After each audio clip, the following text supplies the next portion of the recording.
watching Pyro Media Network.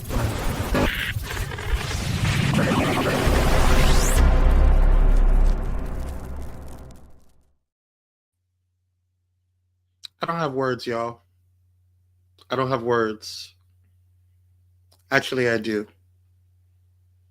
But this is bananas.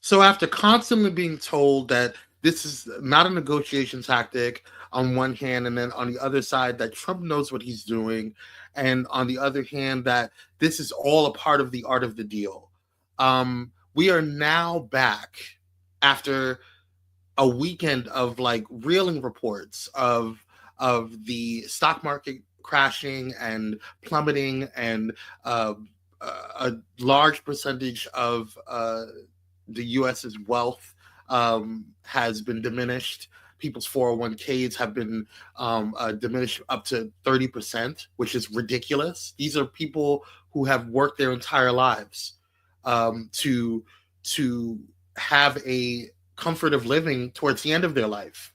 It's what they earned. It's what they worked for. And now they're experiencing this, all because we have a man-child in the office of the Oval Office. So after, the Trump administration threatening China, which I want to be honest, like, let's be real and be all the way transparent. We're not friends with China, right? They're not our besties, right? We get it. I put them on the same platform as I would with Russia. So we get it, right? But at the same time, we're in intense trade deals with them. We're ingrained with them, and many other countries we're ingrained with them. So my issue is not necessarily the putting a force on China. My issue is that it's so haphazard that it's affecting us. And a lot of people are like, oh, well, it's just the millionaires and they lost what. That stuff trickles down. That stuff will eventually hit us. That's why egg prices have not lowered. That's why we have up and down with gas, right? In terms of the prices, there's so much going on. Why inflation is still high, right? And so there's so much going on, and so much uncertainty that it's really frustrating at this point.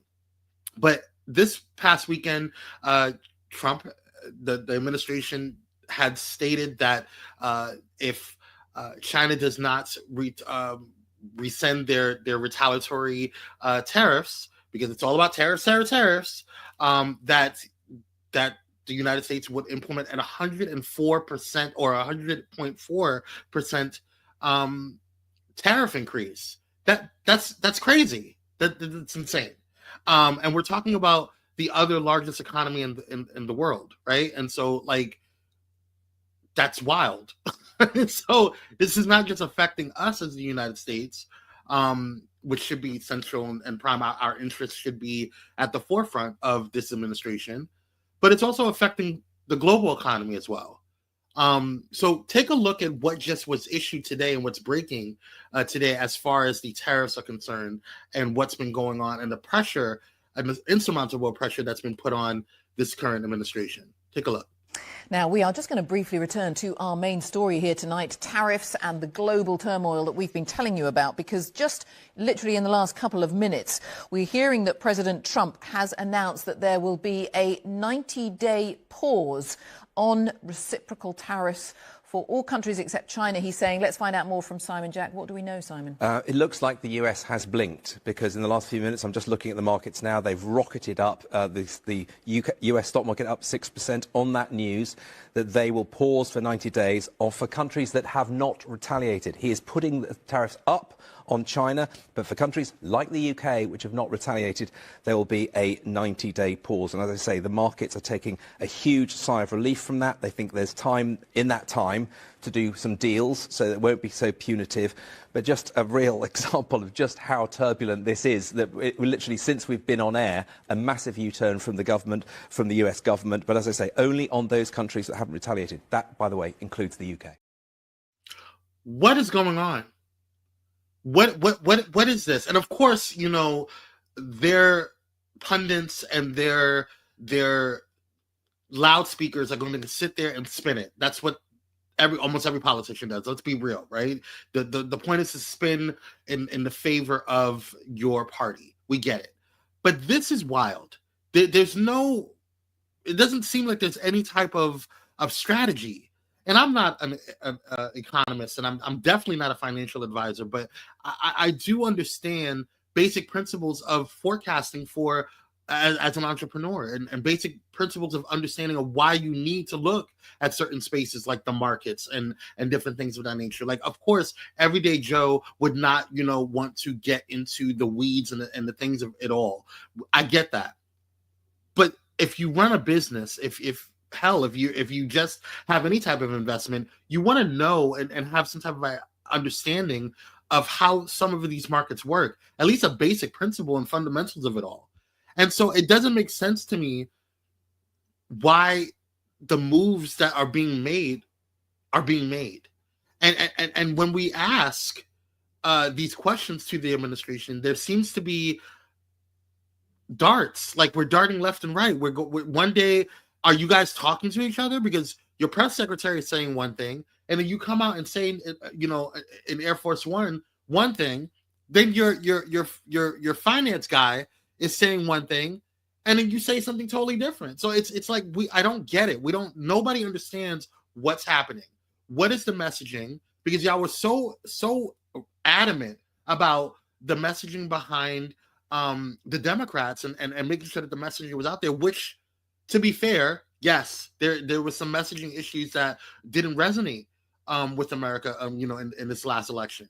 However, what the hell is happening with this current administration? The people that y'all voted for. And then speaking of people that you voted for, you got Elon Musk in a situation nobody asked him to be there, and he was there. So I don't understand the policies. I don't understand the rhyme or reason. And it's getting wild. It's like everybody's getting affected. And you said everything was going to happen day one. Then you said, oh, it's going to take some time. It's not even 100 days yet, and you have literally almost destroyed the U.S. economy. Like, if y'all had an issue with Biden's administration and Biden's economy, okay, cool, fine. But not even Biden's, not Obama's, hell, not even Bush's administration was this crazy. I'm sorry. Let's keep a thing a thing. Let's call a thing and keep it real. This is wild. And I'm real concerned about the future of this entire country.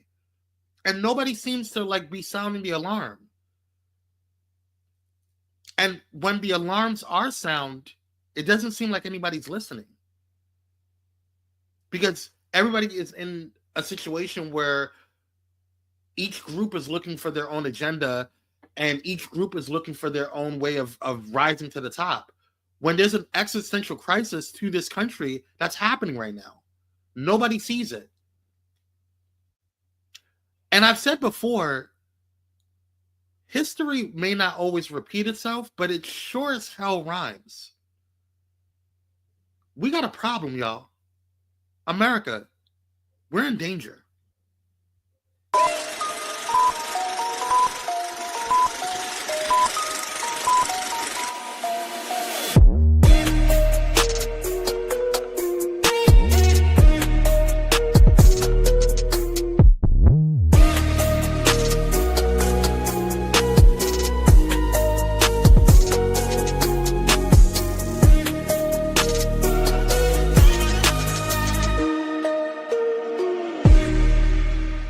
Thank you for watching Pyro. Pyro Media Network.